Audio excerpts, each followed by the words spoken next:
يقال انها حصلت، ليست نكته. في بلد عربي مسلم الخطيب يخطب عن الحور العين، فانفعل الحاضرون خطبة الجمعة. فلما تدخل يا عبد الله والشيخ مستغرق في ايه خطبة الجمعة زي الدرس كده في بساطة يعني.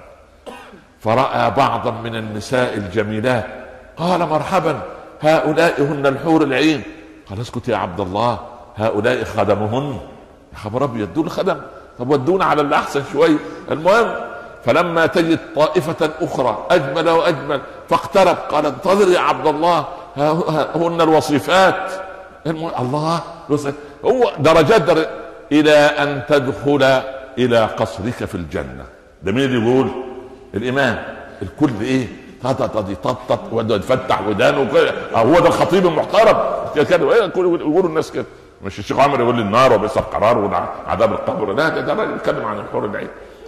فإذا دخلت إلى قصرك وجدت في استقبالك زوجتك في الدنيا. أسقط في أيدي المستمعين. يا الله، واحد ما تحمل. ودي خطبة الجمعة، ممنوع الكلام، ممنوع الضحك، ممنوع الله. قال يا شيخ اتق الله.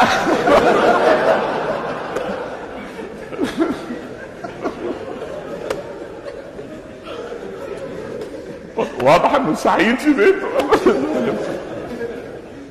قال له اسكت يا رجل، من قال لجاره خطر بعض الموضوع جد يعني.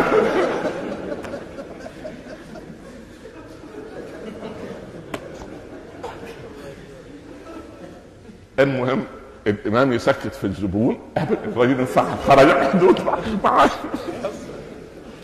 قال له هذا انقل اليكم حديثا من احاديث رسول الله صلى الله عليه وسلم. وبالرجل يقول له يا سيدنا الشيخ تيقن يمكن يكون حديث ضعيف ولا موضوع، الله وانت بتألف علينا في المنبر. الراجل مش عايز يسمع يعني، خلاص هو يعني رأى ما رأى خلاص، فمش عايز السيرة دي ترجع تاني. لا اله الا الله يعني. الله اكبر. الله يكون في عون الامام، الله يسعده سبحان الله، ويكون في عون المأموم. المهم يعني